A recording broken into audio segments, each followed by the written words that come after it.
तर एक ब्रेकिंग बातमी येते। अमित शहा यांच्या बैठकीसाठी कार्यकर्त्यांनी चक्क बोगस आयडी तयार केले। बनावट पास काढत सुरक्षा छेडण्याचा प्रयत्न त्यांच्याकडून करण्यात आला। या संपूर्ण पार्श्वभूमीवरती पोलिसांनी 3 ते 4 कार्यकर्त्यांना तंबी देऊन सोडलंय। तर संबंधित कार्यकर्ते हे भाजपचेच असल्याची खात्री झाल्यानंतर पोलिसांनी त्यांना सोडलंय।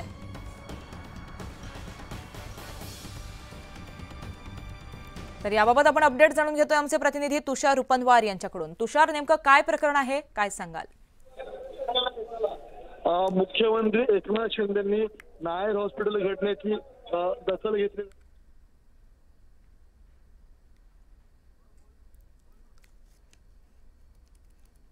तर काही तांत्रिक कारणामुळे आपला संपर्क तुटलेला आहे। मात्र अमित शहा यांच्या बैठकीसाठी कार्यकर्त्यांनी चक्क बोगस आयडी तयार केलेले आहेत।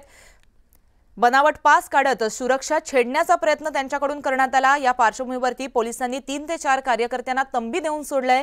संबंधित कार्यकर्ते हे भाजपचेच होते याची खात्री करण्यात आली आणि त्यानंतर त्यांना तंबी देऊन सोडण्यात आलं। पुन्हा आपल्याबरोबर आपले प्रतिनिधी तुषार रुपनवार आहेत। तुषार, नेमकं काय प्रकरण आहे?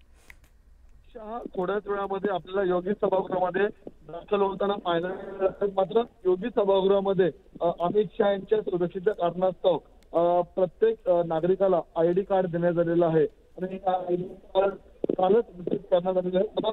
अनेक